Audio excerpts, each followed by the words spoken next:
এখানে সবচেয়ে বড় যে বিষয়গুলি যে এনসিপির যে ঘটনাটা এটা ঘটবে বাংলাদেশের সবাই জানে। আর এরা প্রেশার গ্রুপ হিসেবে রাষ্ট্রের ভিতর ভালো কাজের জন্য যদি থাকতো, ইতিবাচক বন্দোবস্তের জন্য প্রেশার গ্রুপ হওয়াটাই ছিল সবচেয়ে উল্লেখযোগ্য। কিন্তু এদের যে ব্রেইন মেধা দিয়ে যারা চালাইছে তারা তো আসলে থার্ড প্ল্যাটফর্ম ছাড়া আন্দোলন সফল হওয়া যাবে না, এবং দেশপ্রেমিক সেনাবাহিনী সমর্থন ইতিপূর্বে দেয় নাই। তো এখানে প্রথম বিজয় হচ্ছে যে প্রথম বিষয়টা হচ্ছে বিজয়ের যে সামরিক বাহিনী দেশপ্রেমিক নিরপেক্ষ ভূমিকা, বিজয়টা তার কৃতিত্ব। যে আমরা এর আগেও এরকম বড় মিটিং আন্দোলন হয়নি তা কিন্তু না, কিন্তু প্রতিটা বাহিনী নিরপেক্ষ ছিল না, যার কারণে কিন্তু রাষ্ট্রীয় সন্ত্রাসের কবলে নিপতিত হয়েছে বাংলাদেশের 15 বছরের জনগণের আন্দোলন, জনগণের কর্মসূচি তখন মুখ থুপড়ে পড়েছে পুলিশ আর প্রত্যেকটা বাহিনীর বুটের তলাতে তৎকালীন সময়ে। আচ্ছা, এখন যেটা আসলো, প্রেশার গ্রুপেরা হলো না দল গঠন করতে গেল, দল গঠন করতে যেতে যা বডি ল্যাঙ্গুয়েজ টাঙ্গে সেটাতে গেলই। কিন্তু আমি সবচেয়ে আনন্দিত এবং খুশি আজকে এনসিপির মেয়েদের উপরে, কারণ আমি 91 সালের 8 বছর আন্দোলন করার পরে 91 সালের নির্বাচনে যখন এমপি নমিনেশনটা চাইছিলাম, তখন আমার জন্য ক্রাইটেরিয়া ছিল তোমার বিয়ে হয় নাই। তারপর থেকে আমি 96 থেকে যতবার নমিনেশন চাই আমার ক্রাইটেরিয়া হচ্ছে তুমি বিবাহিত। ট্যাগ লাগানো হলো পরিবারকে যে আমার পরিবার আরেকজন, সেও ছাত্রনেতা, সে নমিনেশন পায়। আজকে আমি এনসিপির মেয়েদেরকে ধন্যবাদ জানাই যে তারা, আমি 91 বুঝিনি কিন্তু তারা এই জিনিসটা বুঝেছে যে পুরুষ শাসিত সমাজে প্রত্যেকটা রাজনৈতিক সংগঠন মেয়েদেরকে কাজের সময় সর্বোচ্চ কাজ করায় নেবে, কিন্তু কোনো কিছু পাওনার বিষয় যখন আসবে স্বীকৃতির হাতে একটা মূলা ঝুলাই দেবে। প্রথম এদেরকে ধন্যবাদ জানাই দুটো কারণে, একটা হচ্ছে এরা জামাতের খপ্পর থেকে বেরোয় আসছে, দ্বিতীয় বিষয় হচ্ছে যে তারা যে নারী হিসেবে অগ্রণী ভূমিকা পালন করেছিল এই স্বকীয়তাটা দেখানোর জন্য তারা যে সিদ্ধান্তটা নিয়েছে সঠিক সিদ্ধান্ত। নারী হিসেবে ব্যক্তিগতভাবে আমি তাদেরকে এক্ষেত্রে অভিনন্দন জানাই। আমি ধিক্কার জানাই অলি আহমেদকে। উনি মুক্তিযুদ্ধ করেছে এবং উনি একজন সৎ মানুষ, আমি ওনাকে অনেক পছন্দ করতাম এবং রেসপেক্ট করতাম ব্যক্তিগতভাবে।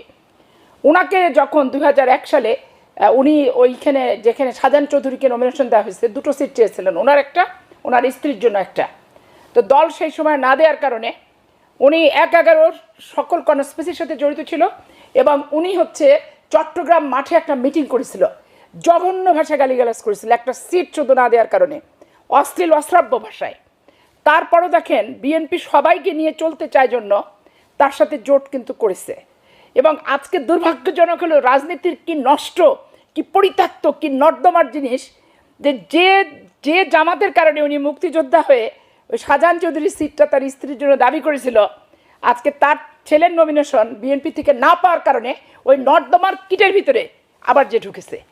এইটা বাংলাদেশের মুক্তিযুদ্ধের চেতনা শুধু না, অতীতের তার সমস্ত রাজনীতির যে প্রশংসার জায়গাগুলো ছিল সব কিন্তু আজকে কালিমা লেপন করা হলো। এই দুটা জিনিস আসলো। থার্ড যে বিষয়টা, জামাত ইসলাম বাংলাদেশে নির্বাচন চায় না, কারণ এই সরকারের কর্তা ব্যক্তি থেকে শুরু করে সব হচ্ছে জামাতকে তেল মেরেছে, জামাতকে মোটিভেটেড করেছে, জামাতের পক্ষ অবলম্বন করেছে, প্রত্যেকটা জায়গাতে জামাত ইসলামের লোককে তারা বসিয়ে দিয়েছে। কিন্তু এই জায়গায় আমি একটু আপনার বিরোধিতা করতে চাই। জামাত তো গত তিন দিন আগে আবার অভিযোগ করেছে যে প্রশাসন একটি দলকে সবচেয়ে বেশি গুরুত্ব দিচ্ছে। জামাত এই যে কথাটা বলেছে, এই কথাটা বলার জন্য বলে, না বললে তো একবারে সরকার আর জামাত তো এক হয়ে যাচ্ছে না বিষয়টা। কিন্তু আমরা দেখলাম আপনাদের দলের ভারপ্রাপ্ত চেয়ারম্যান জনাব তারেক রহমানের যেদিন বাংলাদেশে ফিরলেন, রাষ্ট্র তো তাকে সর্বোচ্চ সিকিউরিটি দিয়েছে, রাষ্ট্র সিকিউরিটি দিয়েছে, আমরা তাকে কৃতজ্ঞতা প্রকাশ করছি তারেক সাহেব নিজেই। কিন্তু এইখানে একটা জিনিস মনে রাখতে হবে, এই রাষ্ট্রপতি জিয়া রহমান ভারতীয় আধিপত্যবাদের বিরুদ্ধে লড়াই করতে যে শহীদ হয়েছে। জামাতের কেউ ভারতীয় আধিপত্যবাদের বিরুদ্ধে লড়াই করতে যে বাংলাদেশে শহীদের কোনো ইতিহাস আছে? শহীদের কোনো ইতিহাস নেই, প্রথমত। দ্বিতীয়ত, বেগম খালেদা জিয়াকে 1/11-তে সপরিবারে কারাবন্দী এবং বাধ্যতামূলক বিদেশে নির্বাসন। এইটা জামাত ইসলামের কোনো নেতা, 2001 সালে তো আমাদের সাথে তারা মন্ত্রী ছিল দুটা, তারপরও তাদেরকে এরকম কোনো পরিস্থিতির কি সম্মুখীন হতে হয়েছে? হতে কিন্তু হয়নি। তাহলে 17 বছর পর যে আওয়ামী লীগ এবং ভারতীয় আধিপত্যবাদের বিরুদ্ধে লড়াই করতে যে জিয়া পরিবারকে এই খেসারতটা দিতে হয়েছে, শুধু জিয়া পরিবারের নিরাপত্তা না, বাংলাদেশের প্রত্যেকটি মানুষের নিরাপত্তার দায়িত্ব সরকারের। তো সেই ক্ষেত্রে তার রিস্ক যেহেতু বেশি, তারপরে তাদের ব্যাপারটা তারা বিভিন্ন চড়াই উত্তরায়ের মধ্যে কনস্পিরেসি আছে, যার কারণে সরকার যেটা করেছে সরকারের দায়িত্ব পালন করেছে। এটা যদি জামাতের গায়ে জ্বালা ধরে তাহলে জামাতকেও এরকম করে আবার চলে আসুক, সরকার হচ্ছে এভাবেই তাদেরকে দেবে। তাদের বাইরে নির্বাচনে যদি কোনো নেতা থেকে থাকে নির্বাসিত অবস্থায় নিয়ে আসলে জামাত প্রোটেকশন দেবে। জামাতের তো প্রোটেকশনের দরকার হয় না, ওদের ভিতর সামরিক বাহিনী আছে, বিমান বাহিনী আছে, কিরিস আছে, কুস্তিগির আছে, রককাটা আছে, খুরকাটা আছে। আমার চাঁপাইনবাবগঞ্জে সুফিয়ান নামে এক ছেলেকে চাঁপাইনবাবগঞ্জ শিবগঞ্জ থানাতে রীতিমতো বিদ্যুৎ পোলের ভিতর আটকে তার ডান হাত পা হাত কেটে ফেলে দিয়েছে, এবং তারা যে শিবির কর্মী এটা জামাতও স্বীকৃতি দিয়েছে, স্বীকার করেছে, এবং তারা এলাকায় হচ্ছে একবার প্রত্যক্ষ যে তারা শিবির কর্মী। তাহলে আমি তীব্র ভাষায় নিন্দা জ্ঞাপন করি। কিসের নির্বাচন ওনারা করতে চায়? রককাটা নির্বাচন। কিসের নির্বাচন করতে চায়? মানুষকে মেরে ওই পানি যখন চাইছে পেশাব মুখে দেওয়ার নির্বাচন। তারা তো নির্বাচন চাই বলেই তারা 300 আসনে প্রার্থী দিয়েছে এবং বড় একটি জোটও করেছে। হতে চায়, সরকার গঠন করতে চায়। সেই ক্ষেত্রে বলছি যে কোন নির্বাচনের ভিত্তিতে তারা সরকার গঠনের স্বপ্ন দেখছে? এই একটা মানুষকে গলা টিপে মেরে যখন পানি পানি করে চিৎকার দিচ্ছে চট্টগ্রাম কলেজে, তখন তাকে পেশাব দেওয়া হয়েছে। একজন ছেলের হাত কবজি পর্যন্ত কেটে ওই লাঠির ভিতরে ঢুকায় তাকে আনন্দ উল্লাস করেছে। রাজশাহী বিশ্ববিদ্যালয়ের নতুন তপন বিশ্বজিৎ, ডাক্তার জামিল এবং আমার ছাত্র দলের জাসাসের ছেলে আমানকে হত্যা করেছে। ফরহাদ নামে এক ছেলের হাত কেটে কবজি পর্যন্ত ফেলে দিয়েছে। 86টা ইতিহাস আছে যে রাজশাহী বিশ্ববিদ্যালয়, চট্টগ্রাম বিশ্ববিদ্যালয়, চট্টগ্রাম কলেজ এবং বিএল কলেজে 86টা হত্যাকাণ্ড এই ইসলামী ছাত্র শিবির করেছে। এগুলো কি ইতিহাস থেকে মুছে যাবে? যারা রক্কাটা নয়? ইতিহাস কি মুছে যাবে? যারা গলা কাটা নয়? ইতিহাস কি মুছে যাবে? যারা বাংলাদেশের প্রত্যেকটি শিক্ষা প্রতিষ্ঠান সন্ত্রাস করেনি? অভিযোগ তো তারাও আপনাদের বিরুদ্ধে কম করে না। আমাদের একটা জায়গা বলতে পারবে না যে ছাত্র দল ছাত্র শিবিরের কোনো ছেলেকে হত্যা করছে? একটা দেখা। জি আপা, আপনাকে একটা দেখা না, সেটি মাহবুব কামাল ভাইয়ের কাছ থেকে একটু শুনে আসি। কামাল ভাই, পাপি আপা তো একতরফা ভাবে জামাতের সকল অভিযোগ করলেন। না, পাপি আপা খেপে গেছে, এক্সাইটেড হয়ে গেছে। যাই হোক, না আমি এনসিপি সম্পর্কে আর দু একটু, আপনি যেটা বললেন না ওলিয়া, আপনি কিন্তু মেজর আখতারুজ্জামানের কথা বললেন না। এটা ওটা বলা উচিত ছিল। আখতারুজ্জামানকে আসলে আমি ওটা ডাস্টবিনের নর্দমার কিট নিয়ে আলোচনা করে মুখ নষ্ট করতে চাই। যাই হোক, ভোটের আগে আরো ভাঙাচোরা হতে পারে কিনা, ভাঙন আসতে পারে কিনা? আসতে পারে। এটা একবার যেমন মাহবুব কামাল ভাই বলছিলেন যে বিলীন হয়ে গেল, এনসিপি বিলীন হয়ে গেল। আসলে তো বিলীন না, ভোটের জোট তো আপনারাও করেছেন অনেকের সাথে, সেই দলগুলো কি বিলীন হয়ে গেছে? আমরা জোটের নির্বাচনী জোট আমরা করেছি। এখন আমাদের রাজনৈতিক জোট, আমাদের রাজনৈতিক সংগঠনের যে অবস্থানটা, যে বয়সটা, যে ম্যাচুরিটিটা, এনসিপির নিশ্চয়ই সেই বয়স, ম্যাচুরিটি এবং অভিজ্ঞতা না। তারপরে একটা ব্যাপার আছে, আমরা ছাত্র রাজনীতি করে করে এসে আন্দোলন করে করে এই পর্যায়ে আসছি। আর এনসিপি একটা সড়ক, নিরাপদ সড়ক চাই অন্ধকারে, এটা নিরাপদ সড়ক সহ এই জায়গায় এসে আত্মপ্রকাশ করে আসছে। তাহলে একটা শিষ্টাচারের যেটা ব্যাপারটা, স্কুল কলেজ বিশ্ববিদ্যালয় থেকে একবারে রাজনীতির মাধ্যম দিয়ে উঠে আসা মাঠ লেভেলের একটা কর্মীর কাছে আপনি যে ম্যাচুরিটিটা পাবেন, সেইখানে আপনি অন্য ব্যানারে করে শিক্ষা প্রতিষ্ঠানের থেকে বেরোয় এসে দিনের পর দিন অন্য ব্যানারে এসে রাজনীতি করে সফলতা, আপনি ওই কালচারটা পাবেন না। এটা তার জ্বলন্ত প্রমাণ হচ্ছে প্রত্যেকটা বিশ্ববিদ্যালয়ে যে ছেলেগুলো নির্বাচিত হয়েছে, বিশেষ করে রাজশাহী বিশ্ববিদ্যালয়ের কথা বলবো, আমিও ভিপি ছিলাম, এবং আমি যখন পরপর 2বার ভিপি ছিলাম, প্রত্যেকে আওয়ামী লীগ এবং বাকশালী শিক্ষকরা ছিল সেখানে। এবং সেখানে আমি কখনো ওই নর্মস, ওই সীমারেখাটা শিক্ষক আর টিচারের সাথে যেটে সেটে কিন্তু ছিল। কিন্তু ওই যে আম্বার নামের যে জিএস, তার যে বডি ল্যাঙ্গুয়েজ, তার যে কথাবার্তা, মনে হচ্ছে ভিসি নিয়োগ সে দিবে, প্রভিসি নিয়োগ সে দিবে। এবং ওইটা রাজশাহী বিশ্ববিদ্যালয়ের একটা বিজনেস কেন্দ্র, তার কথা মতো উঠতে হবে, বসতে হবে, সে যা বলবে তাই করতে হবে। আওয়ামী লীগকে আমি উৎখাত করবো, কিন্তু একটা ছাত্র কি পারে উৎখাত করতে? যে প্রক্রিয়ার ভিত্তিতে নিয়োগ হয়েছে, সিন্ডিকেট আছে, সিনেট আছে, একাডেমিক কাউন্সিল আছে, তারপর শিক্ষা অধিদপ্তর আছে, মন্ত্রণালয় আছে এবং মন্ত্রী আছে, সব কিছু বাদ দিয়ে সকল বাহিনীর প্রধান যদি আম্বার হয়ে যায়, তাহলে ওইখানে শিক্ষার পরিবেশ তার দ্বারা বিনষ্ট হচ্ছে না শিক্ষার পরিবেশ সুষ্ঠু হচ্ছে? এটা কিন্তু বিবেচনার ভিতরে আপনাকে আনতে হবে। ঢাকা বিশ্ববিদ্যালয় একই দেখেন, আমরা সারা জীবন 9 বছর আন্দোলন করে প্রকাশ্য দিবালোকে, অন্ধকারে না, গুপ্তচরা হয়ে না, আওয়ামী লীগের জাঙ্গিয়া হয়ে না, একটা প্রকাশ্যে ছাত্র দলের পাপিয়া করে এসেও 91 সালে একটা মহিলা এমপি পর্যন্ত আমাদেরকে আমরা হতে পারিনি। আর সেখানে দেখেন সাদিক কায়েম ডাকসুর ভিপি হয়ে ঢাকা শহরের নমিনেশন নিচ্ছে এমপি ক্যান্ডিডেট।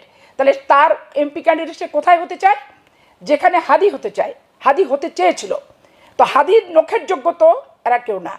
আজকে হাদি হত্যার বিচার যারের উপর দিয়ে আমি চাই, আমার বিবেকের স্বাধীনতা দিয়ে আমি চাই, আমার নীতির নৈতিকতার কোনো পূর্ণ থাকলে তার উপরে দাঁড়িয়ে আমি নিরপেক্ষ বিচার হাদি হত্যার চাই। যে সঠিক বিচারটা হাদি পাক পেয়ে যাক, তারা আপনারা এবং একই দাবিতে কিন্তু ইনকিলাব মঞ্চ শাহবাগেও অবস্থান ইনকিলাব নিয়েছে। মঞ্চের যে বক্তব্যটা যে হচ্ছে বিচার না হওয়া পর্যন্ত নির্বাচন হবে না, ঠিক জামাত ইসলামের মতো পিআর না হলে এটা নির্বাচন একটা হবে না। আবেগতাড়িত বক্তব্য আবেগের তো তাড়িত হতে না, পারে। এটা সুপরিকল্পিত। নির্বাচন পিআর না হলে নির্বাচন হবে না, উচ্চকক্ষ না হলে নির্বাচন হবে না, স্থানীয় নির্বাচন আগে না দিলে নির্বাচন হবে না, গণপরিষদ না দিলে নির্বাচন হবে না। এনসিপি জামাত ইসলাম একই সুরে সুরে সুরে সুরে ভাজে ভাজে লয়ে লয়ে তালে তালে কথা কিন্তু এ যাবৎকাল 1.5 বছরে বলে আসছে। আজকে হাদি হত্যার বিচার বাংলাদেশের কোন মানুষটা চায় না? সবাই চায়, আমরাও চাই। তাহলে এখন বিচার পদ্ধতি প্রক্রিয়ার একটা মেয়াদ, একটা সময়, একটা ইনভেস্টিগেশন, তারপরে বিচারের যে কিছু ক্ষেত্র, এগুলি তো আছে। তাহলে এখন কি করতে হবে? ইনকিলাব মঞ্চের প্রধান যে আছে তাকে বিচারপতি বানিয়ে দিতে হবে, আরেকজন যে আছে তাকে স্বরাষ্ট্র উপদেষ্টার দায়িত্ব দিয়ে দিতে হবে। তাহলে তারা ওই চেয়ারে ওই জায়গায় বসে তারা নিজেরা চিন্তা করে দেখুক যে এইটা বলার সাথে সাথে কারেন্টের মতো বিচার দেওয়া কি সম্ভব, কারেন্টের মতো বিচার নিষ্পত্তি করা কি সম্ভব, কারেন্টের মতো কি একটা দেশ থেকে আর একটা দেশ থেকে অন্য দেশে একটা আসামি ধরে নিয়ে আসা সম্ভব? যখন আবার একটি জাতীয় সংসদ নির্বাচনের প্রক্রিয়া চলছে। হ্যাঁ, সেই কারণে নির্বাচনটাকে যে হুমকি দিচ্ছিল, এগুলো দেখেন বিভাগীয় শহর পর্যন্ত ছড়াই যাচ্ছে। কোনো বাংলাদেশে কোনো মানুষ হাদি হত্যার বিচারের সাথে দ্বিমত পোষণ নাই, এই সরকারের কেউ কিন্তু দ্বিমত পোষণ করে নাই। পুরো দেশ তাহলে এইটা কেঁদেছে, পর্যায় ভিত্তিক- হাদির জন্য কেঁদেছে পুরো হাদির দেশ। জন্য কেঁদেছে। আমার অন্তর এখনো কাঁদে যে আমি সন্তানহারা হলাম।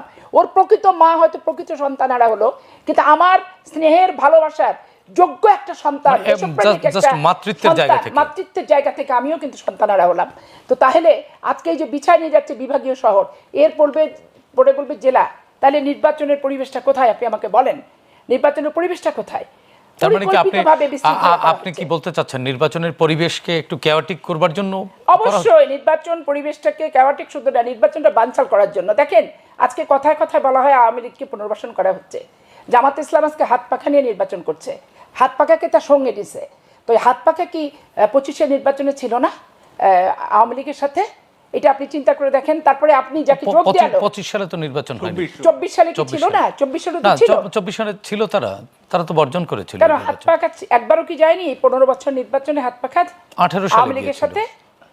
আর আওয়ামী আগে লীগের লোকাল সাথে? গভর্নমেন্ট ইলেকশন লোকাল গভর্নমেন্টে আচ্ছা করেছে, তখন আমরা বর্জন করেছি। আচ্ছা তারপরে আপনি দেখেন এই যে আমাদের বহিষ্কৃত যেগুলোকে গ্রহণ আমরা বহিষ্কার করছি, ওনারা একবারে আতর খুশবু টসবু দিয়ে গোলাপ পানি দিয়ে ধুয়ে সাগরে স্নান করে একবারে পায়জামা পাঞ্জাবি টুপি তসবি হাতে দিয়ে বরণ করে সব ফেরেস্তা বানায় দিচ্ছে, আপনারাও তো গ্রহণ ফেরেস্তা করছেন। বানায় দিচ্ছে। অন্য দল থেকে তো আপনারাও গ্রহণ অন্য দল করছেন। থেকে আমরা গ্রহণ করেছি, করব, তারাও করবে। কিন্তু আমরা ফ্যাসিবাদী হাসিনার দোসর যদি বলি, মেজর আক্তার কি বাদ যায়?